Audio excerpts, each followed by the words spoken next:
Гласот на Америка на македонски. Преку една деценија вашиот прозорец кон САД. А сега, директно од студиото во Вашингтон. Добро вечер. Ова е ТВ журналот Newsflash на Гласот на Америка на македонски. Со вас во оваа емисија ќе биде Јане Бојаджиевски.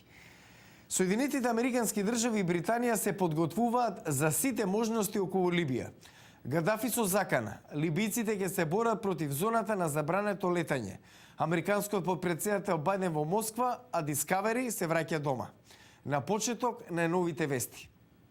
Американскиот председател Барак Обама и британскиот премиер Дейвид Камерон договорија план за, како што наведува Белата куќа, целосен спектар на можни одговори на ситуацијата во Либија, вклучувајќи ембарго на оружје, формирање зона за забрането летање, хуманитарна помош и разузнавање. Белата куќа јави дека Обама и Камерон разговарале по телефон во вторникот и се договориле дека заедничка цел е да стават крај на насилството и да замине лидерот Муамар Гадафи од власта што е можно побрзо. Гадафи пак се закани дека либиците ќе земат оружје в раце ако Западот воведе зона за забрането летање. Во интервју што го објави турската телевизија, Гадафи рече дека таквиот чекор ќе направи либиците да ја увидат вистинската намера на западните држави, да ја приграбат либиската нафта. Американскиот подпредседател Џо Бајден се сретна со руски деловни лидери во идниот технолошки центар Сколково во рамки на дводневната посета намената за подобрување на билатералните односи.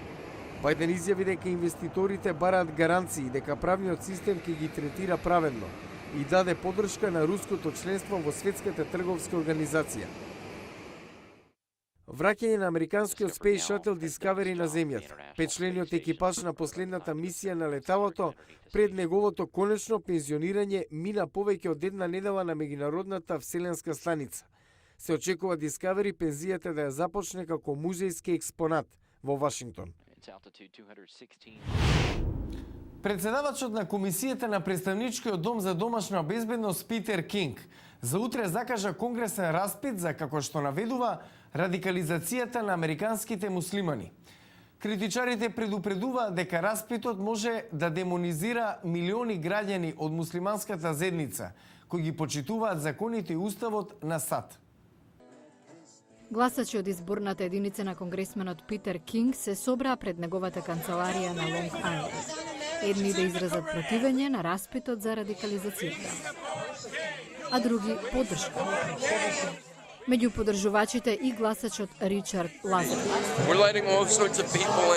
Дозволуваме влез на секакви луѓе со разни убедувања. Ако не верувате на американскиот начин на живот, нашата влада и законите, тогаш не припаѓате во Соединетите американски држави. Во САД има околу 7 милиони муслимани. Меѓу нив е и Кит Елисон, првиот муслиман член на Конгресот. И тој треба да сведочи на распитот. Канцеларијата на Кинг не одговори на барањето на Гласот на Америка за коментар, но на неговата интернет страница е поставена сторија од CNN, во која го повторува контроверзното тврдење за обемот на радикализацијата на американските муслимани. Во 2004 реков дека 80% од џамиите во Америка се под контрола на екстремистите. Тоа се базира на сведочењето од 2000-тата на Шејк Кабани, кој се појави на распит во Стејт департментот. За денес не знам, може да биде над 80%, може да биде под 80%. Извршниот директор на Советот за исламско лидерство Захир Удин наведува дека износот од 80% е мит. Може би има неколку џами, ние не ги знаеме. Ако Питер Кинг ги знае, тогаш треба конкретно да каже. Удин додава дека само околу 15% од домашниот тероризам е дело на муслимани и подсетува дека неговата организација ги осудила таквите акции. Неодамнешно истражување на Универзитетот Дјук утврди дека властите во САД откриле 48 од 120 муслимански терористички заговори од 2001 наваму, благодарение на муслиманската заедница во земјата. Во неделата евреи и христијани заедно со муслимани на Таймс Сквер протестираа против распитот за радикализацијата. Извештај на FBI потврди дека домашните терористички закани рангираат од групите што заговараат предимство на белата раса, еколошките терористи, па се до антивладините екстремисти и сепаратисти. Но Кинг одбива да го промени фокусот на распитот. Вели дека целта на сведочењата е да покажат дека општо земено муслиманите се добри американци, но нивното лидерство не го прави тоа што би требало.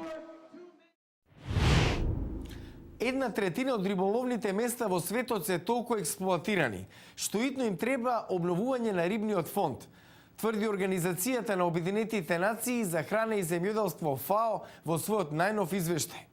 На неодамнашна конференција во Вашингтон стана збор што може да се стори за да се врати рамнотежата во океаните. Професорот Вили Кристијансен од Универзитетот Британска Колумбија изнесе нималку розова визија за иднината на океаните. Ги изменивме океаните, ги истребивме големите риби грабливки. Прогнозата океаните во 2050 се темели на комбинирани податоци од 200 модели на водни еколошки системи широм светот.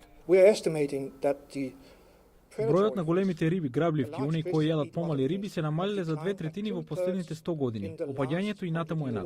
Истовремено, бројот на помалите риби, како сардини и харинги, речиси двојно нараснал.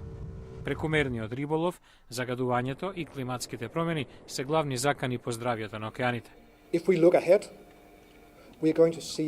Ќе има се помалку стабилни еколошки системи во океаните, ќе има повеќе риби кои што се плен, а ќе се намалува бројот на грабливките кои го контролираат еколошкиот систем. Рибите предатори се потребни за одржување на рамнотежата. Кристијансен препорачува да се јаде она што го има во изобилство. Треба да јадеме сардини. Огромен број на овие мали риби не се користат во човековата исхрана, а би требало. Менувањето на навиките во исхраната, вели стручњакот за глобалниот рибен фонд, ќе обнови разновидноста и балансот на океанските еколошки системи. Утре во News Flash, повеќе од 200 милиони луѓе во светот страдаат од типот 2 диабетес. Сериозна и потенцијално фатална состојба која го ограничува телото да го конвертира шекерот од крвта во енергија. Нивната бројка двојно ќе се зголеми до 2030. Гледајте во утрешен News Flash. Утре во News Flash, тивкиот убиец и генетската мутација. Надеж дека може да се предвиди ризикот од диабетес од типот 2. Гледате утре во News Flash.